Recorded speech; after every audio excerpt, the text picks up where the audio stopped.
సాక్షి టీవీలో ప్రసారమయ్యేటువంటి KSR live షోలో ప్రముఖ సీనియర్ జర్నలిస్ట్ అయినటువంటి కృష్ణంరాజు గారు అమరావతి ప్రాంతం మీద అలాగే అమరావతి ప్రాంత మహిళల మీద అనుచితమైనటువంటి వ్యాఖ్యలు చేయడం, ఆ షోకి హోస్ట్గా ఉన్నటువంటి కేఎస్ఆర్ గారు దాన్ని నిలువరించకపోవడంతో వారిద్దరి మీద కేసు నమోదైంది. నిన్న కేఎస్ఆర్ గారి అరెస్టు తర్వాత వైఎస్ఆర్సీపీకి చెందినటువంటి నేతలు అందరూ కూడా వరుస ప్రెస్ మీట్లు పెడుతూ ఉన్నారు. ఆ అరెస్టులను ఖండిస్తూ ఉన్నారు. అయితే సజ్జల రామకృష్ణారెడ్డి ఆ అరెస్ట్ను ఉద్దేశించి అది అక్రమ అరెస్ట్ అని, ఆంధ్రప్రదేశ్లో కూటమి ప్రభుత్వం కక్షపూరితంగా వ్యవహరిస్తుందని, అందులో భాగంగానే కేఎస్ఆర్ గారిని అరెస్ట్ చేసిందంటూ ఆయన మాట్లాడుతూనే ఈ అంశం మీద ఎవరైతే నిరసనలు తెలియజేస్తూ ఉన్నారో వారంతా రాక్షసులని, శంకర తెగకు చెందినవారు అంటూ వివాదాస్పద వ్యాఖ్యలు చేయడం, ఆ వ్యాఖ్యలను ఉద్దేశించి రఘురామకృష్ణరాజు గారు సజ్జల రామకృష్ణారెడ్డి గారి మీద కేసు పెట్టడం, ఇవన్నీ మనం చూస్తూ ఉన్నాం. అసలు వైఎస్ఆర్సీపీలో ఏం జరుగుతోంది, ఎందుకు వారు ఒకరి తరువాత ఒకరు మహిళల్ని అసలు అగౌరవపరిచేలాగా మాట్లాడుతున్నారు, ఎందుకు అసలు వైఎస్ఆర్సీపీకి పరిస్థితి వచ్చిందనేది మనం పూర్తి స్థాయిలో ఒకసారి విశ్లేషణ చేసుకునేటువంటి ప్రయత్నం చేద్దాం. ప్రస్తుతం జనసేన పార్టీ రాష్ట్ర అధికార ప్రతినిధి శ్రీనివాస్ గారు మనతో ఉన్నారు, వారితో మాట్లాడదాం. సార్ నమస్తే. సార్ నమస్తే సార్, నిన్న కేఎస్ఆర్ గారి అరెస్ట్ జరిగింది. ఆయన అరెస్ట్ను ఖండిస్తూ వైకాపా నాయకులు చాలామంది బయటకు వచ్చి ప్రెస్ మీట్లు పెట్టారు. సజ్జల రామకృష్ణారెడ్డి కూడా ప్రెస్ మీట్ పెట్టారు. ఆయన అరెస్ట్ను ఖండించి తరువాత ఆయన కూడా మహిళల మీద, ఈ నిరసనలు తెలియజేస్తున్న వారి మీద వివాదాస్పదమైనటువంటి వ్యాఖ్యలు చేశారు. నిరసన తెలియజేస్తున్న వారందరూ కూడా రాక్షసులు, శంకర తెగకు చెందిన వాళ్ళు అంటూ ఆయన వివాదాస్పద వ్యాఖ్యలు చేసిన నేపథ్యంలో ఆయన మీద రఘురామకృష్ణరాజు గారు కేసు నమోదు చేయించారు. ఏంటి సార్ అసలు ఏం జరుగుతుంది వైఎస్ఆర్సీపీలో? ఏం జరుగుతుందంటే కృష్ణ గారు, సరే ఆ రోజు ఆ డిబేట్లో జరిగినటువంటి వ్యాఖ్యల మీద రాష్ట్రంలోని మహిళా లోకం అంతా కూడా ఆగ్రహం వ్యక్తం చేయడం, ప్రజాస్వామ్య యుద్ధంగానే నిరసన తెలియజేయడం జరిగింది. మామూలుగా దిష్టి బొమ్మలు తగలేస్తారో లేకపోతే నా ఫొటోస్ని కొడతా ఉంటారో, గతంలో పేడ కడిచి కొట్టేవారు, రకరకాల కార్యక్రమాలు జరిగినాయి. అది వాళ్ళ హయాంలో కూడా చేశారు. వాళ్ళ చంద్రబాబు గారిని, పవన్ కళ్యాణ్ గారిని, లోకేష్ గారిని చిత్రపటాల మీద చెప్పులు తీసి కొట్టించడం లాంటి కార్యక్రమాలు అప్పట్లో చేశారు. సిద్ధం అనే కార్యక్రమాలు పెట్టి, అంటే మర్చిపోయి ఉంటాడు సజ్జల రామకృష్ణారెడ్డి గారు కూడా మర్చిపోయారు. సరే, అరెస్ట్ జరిగిన తర్వాత సజ్జల రామకృష్ణారెడ్డి గారితో పాటు చాలామంది, ఆయన కూడా జర్నలిస్టే, సజ్జల గారు కూడా ఆ ఫ్యామిలీ నుంచి వచ్చిన వ్యక్తే. అంటే పాత్రికేయుల గొంతులు నొక్కుతారా అని ఒకళ్ళు, కొంతమంది ఆయన వయసు 70 సంవత్సరాల వృద్ధుణ్ణి, జగన్మోహన్ రెడ్డి గారు అన్నమాట 70 సంవత్సరాల వృద్ధుని ఈ విధంగా అరెస్ట్ చేస్తారా అనేటువంటి వ్యాఖ్యలు చేసుకుంటూ వచ్చారు. సరే, అసలు వ్యాఖ్యలు చేసినటువంటి కృష్ణరాజు గారు ఏమో పరారీలో ఉన్నాడు.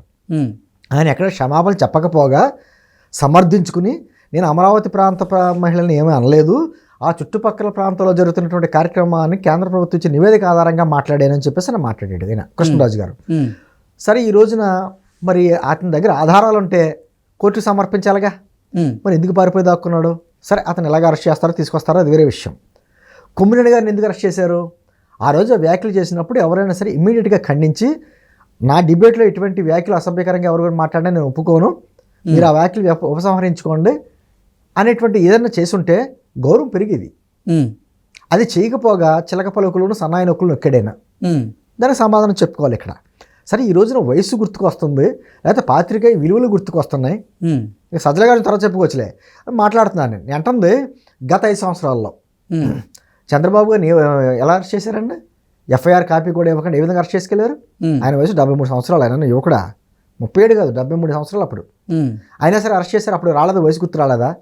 రంగనాయకమ్మ గారు ఒక పోస్ట్ పెట్టినందుకు ఆవిడ ఎలా అరెస్ట్ చేశారు వృద్ధురాలని? అప్పుడు వయసు గుర్తు రాలేదా? అంకబాబు గారు కూడా జర్నలిస్టే, ఆయన వృద్ధుడే, 70 సంవత్సరాలు వృద్ధుడే, ఆయన ఏ విధంగా అరెస్ట్ చేశారు? ఆ రోజు వయసు గుర్తు రాలేదా? ఒక పత్రికా అధిపతి రామోజీరావు గారు ఒక కక్ష గట్టి అతని మీద, అతని బెడ్ మీద ఉండగా కూడా సిబిఐని పంపించి ఏ విధంగా రాక్షసానందం పొందారు? ఆ రోజు వయసు గుర్తు రాలేదా? ఏంటంటే వయసు, రాజ్యాంగం వయసుని బట్టి శిక్షలోనూ లేకపోతే రాయలేదండి.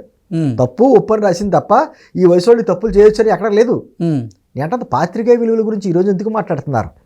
ఆ రోజున 2430 అనే బిల్లు తీసుకొచ్చి మీడియా గొంతు నొక్కారు కదా, ప్రభుత్వానికి వ్యతిరేకంగా ఎవరైనా మాట్లాడితే ఆ పత్రికలని, ఆ ఛానల్స్ని గొంతు నొక్కాలి కార్యక్రమం చేశారు కదా. ఆ రోజు పాత్రికేయ విలువలు ఎందుకు గుర్తు రాలేదు? దేవులపల్లి అమర్ గారు లాంటి వాడు కూడా మాట్లాడుతున్నాడు, పాత్రికేయ విలువలు లేకపోతే వయసు రీత్యా ఈ విధంగా అరెస్ట్ చేస్తారా అనేటువంటి మాటలు మాట్లాడుతున్నాను. ఆ రోజు ఏమైపోయినాయి అంటున్నాను. ఏంటంది రాష్ట్రానికి సంబంధించి ఒక తలకాయ హెడ్ రాజధాని అంటే ఒక తలకాయ లాంటిది. అటువంటి ప్రాంతాన్ని పట్టుకుని ఒక ఉదమైనటువంటి కుట్రపూరితంగా ఇటువంటి విద్వేష వ్యాఖ్యలు చేసిందే కాకుండా మళ్ళీ సమర్థించుకోవడం.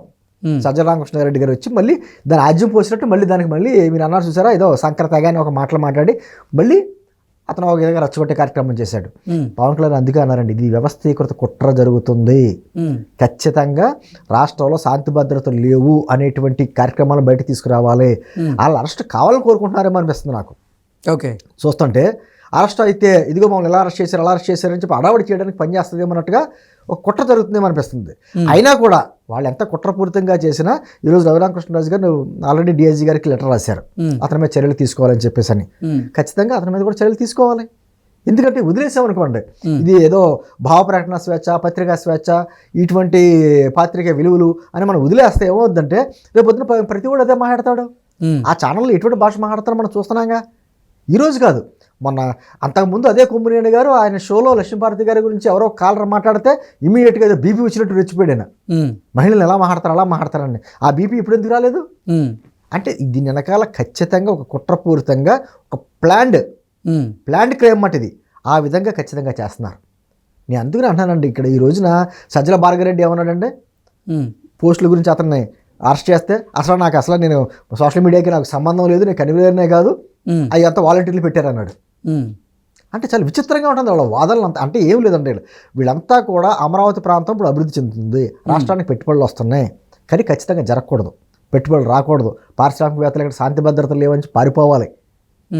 ఆల్రెడీ అమరావతి మీద ఏమో లెటర్లు రాసి నిధులు రాకుండా చేయడానికి ప్రయత్నం చేశారు, అది కుదరలేదు. నేను అదే ఎందుకంటాను, పదే అంటాను, అమరావతి మీద కులం కుట్ర రెండు జరుగుతున్నాయి అంటాను. కులం ముద్ర వేసి రకరకాలుగా చేశారు, కుదరలేదు పాపం, ప్రజలు తన్ని తగిలేశారు. ఇప్పుడు కలం కుట్ర ఎవరైతే కొంతమందికి ముసుగులేసి వాళ్ళని ఒక జర్నలిస్టుల కింద ఎనలిస్టుల కింద రకరకాలైనటువంటి ఒక సోషల్ మీడియాలో కావచ్చు, లేకపోతే కొన్ని ఛానల్స్లో కావచ్చు, వాళ్ళకి సంబంధించిన ఛానల్లో ఒక బురద జల్లే కార్యక్రమం ఒక ప్లాన్డ్గా చేస్తున్నాడు జగన్మోహన్ రెడ్డి.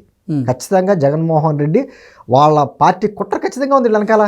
పార్టీకి సంబంధం ఏంటి, ఆ ఛానల్కి సంబంధం ఏంటి అని మాట్లాడుతూ చిలకవలకు మాట్లాడతారు. పైగా వైసీపీ అధినేత జగన్మోహన్ రెడ్డి కూడా నిన్న కేసీఆర్ గారి అరెస్టు గురించి ఆయన స్పందించడం జరిగింది. కానీ ఆయన పెట్టినటువంటి ఈ పోస్ట్లో మాత్రం ఎక్కడ అసలు మహిళల గురించి ఆయన ప్రస్తావించిందే లేదు. అదే అంటున్నా, అంటుంది ఖచ్చితంగా అటువంటి భాషకి మేము వ్యతిరేకం, తప్పు ఎవరు చేసేదా తప్పే అనేటువంటి మాటలు. ఇప్పుడు మన ఛానల్స్లో యూట్యూబ్ ఛానల్లో చేబ్రోలు కిరణ్ ఎందుకు అరెస్ట్ చేశారండి? తెలుగుదేశం ప్రభుత్వం, కూటమి ప్రభుత్వం ఇమ్మీడియట్గా తీసుకెళ్ళి లోపలేసింది కదా, అరెస్ట్ చేసింది కదా, మరి ఎందుకు అలా చేయలేకపోతున్నారు? నేను అంటుంది ఖచ్చితంగా తప్పు ఎవరు చేసినా తప్పు అంటది. వయసుతో సంబంధం లేదు, సీనియారిటీతో సంబంధం లేదు. నువ్వు మహిళను అవమానించావా లేదా, ఒకవేళ పొరపాటుగా వ్యాఖ్య ఏమన్నా పదాలు బయటకు వచ్చినా కూడా క్షమాపణ అడిగావా? ఎక్కడా లేదు. పైగా సమర్థించుకుంటున్నారు. సమర్థించిన కొమ్మినేని గారు కూడా ఆ సాక్షి యాజమాన్యానికి, జగన్మోహన్ రెడ్డికి, లేకపోతే భారతీ మేడం గారికి క్షమాపణలు చెప్పాడు. తర్వాత తన షోలో చెప్పి మాట్లాడినట్టు కృష్ణరాజు గారికి కూడా క్షమాపణలు చెప్పాడు. కానీ ఆ ప్రాంత మహిళల గురించి కానీ రాష్ట్ర మహిళల మీద ఎక్కడ క్షమాపణ చెప్పలేదైనా. నేను అంటుంది ఈ రోజు ఎందుకు గుర్తుకొస్తున్నాయి, మీ దాకా వస్తే తప్ప మీకు తెలియలేదని నొప్పి. నేను అంటుంది వీళ్ళందరూ ఇప్పుడు అంకబాబు గారు చెప్పినట్టు అంకబాబు గారు కావచ్చు, లేకపోతే రామోజీ గారు కావచ్చు, చంద్రబాబు నాయుడు గారు కావచ్చు, వీళ్ళందరూ కూడా వయసులో పెద్దవాళ్ళు కాదా, పదవులు అనుభవించిన వాళ్ళు కాదా, పాత్రికేయుల విలువలు తెలిసిన వాళ్ళు కాదా? వాళ్ళని అరెస్ట్ చేసినప్పుడు ఎదుగు గుర్తురాలేదు మీకేంటి? నేను ఖచ్చితంగా సజ్జల రామకృష్ణారెడ్డి గారిని కూడా ఇమ్మీడియట్గా జనసేన పార్టీ తరఫున మేము డిమాండ్ చేస్తున్నాం, ఖచ్చితంగా అరెస్ట్ చేయాలి, అరెస్ట్ చేసి లోపలికి కూర్చోబెట్టాలి. లేకపోతే వీడు గతంలో సకల శాఖ మంత్రిగా వ్యవహరించాను, నన్ను ఏమైనా చేయాలనుకుంటున్నాడా, లేకపోతే నన్ను కూడా అరెస్ట్ చేయాలని కోరుకుంటున్నాడు అతను వ్యక్తిగతంగాను. ఏది ఏమైనా మాత్రం ఖచ్చితంగా ఈ కుట్రలను ఇప్పుడే ఛేదించకపోతే రాష్ట్రానికి నష్టం, ప్రజాస్వామ్యానికి కూడా భారీ నష్టం జరుగుద్ది. Okay sir, thank you so much.